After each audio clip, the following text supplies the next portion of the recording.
I'm Cindy, and I want to show you how I make my dreamy date nut treats from page 105 of the Hungry Love Cookbook. They're also known as Hamentashen or Oznei Haman, and the reason I'm very popular this time of year. Why are these so good? Because I make a shortbread cookie dough with confectioners or powdered sugar, and it melts in your mouth. And then inside that I have an incredible filling with dates, lemons, and walnuts. And the combination of the melt in your mouth dough with the crunchy yet gooey yet tart center is just 10 out of 10 every time. So there is a 4-2-1 rule you can follow for shortbread cookies, and that is 4 parts flour, 2 parts butter to 1 part sugar, and your beloved pinch of salt. So I have here our cut up butter. We talked about the fact that you want this to be cold. Stay away if you have clammy hands. Yes, you can do this in a food processor if you want to. So we have our cold butter here, which I'm touching as little as possible. Your knives, whatever you're using, you can make cold. You can even run your hands under cold water if you love working with your hands, which I do. So now I'm going to add the flour and the icing sugar and a pinch of salt.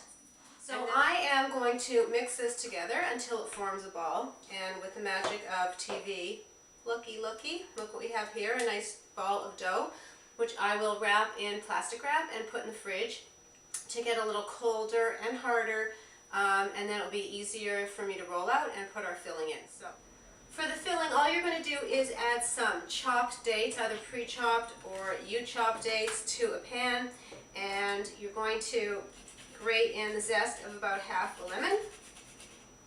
You will squeeze in 1 to 2 lemons, depending on how tart you like it, and then you can add about half a cup of water and simmer this on a low heat till it gets nice and thick.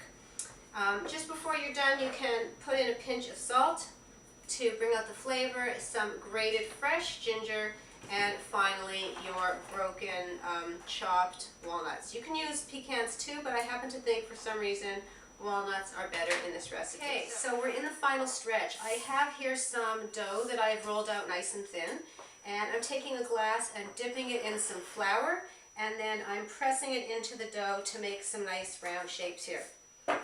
Again, dipping it in so that it makes a nice clean cut. I am then going to put about a teaspoon of filling in the center of each circle, and then I'm just going to form a triangle shape. I'm going to make my Hamentashen on right here on this sheet. So by the way, I'm working on a silicone baking sheet. You can use parchment paper too, and the trick I've learned the hard way is to not transfer these. I'm working on the sheet I'm going to be baking on, because these are delicate, especially because of the icing sugar that we used earlier. So notice how I'm using a knife to sort of help me lift up the dough and shape these. Again, you don't want to be using your warm hand to melt it. And as you can see, they make a nice triangle shape. The leftover dough is going to go right back in the fridge to get cold again.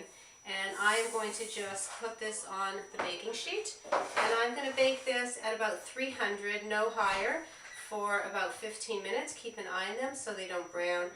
Once they're cool, if you want, you can sprinkle some confectioner sugar on top and watch them disappear.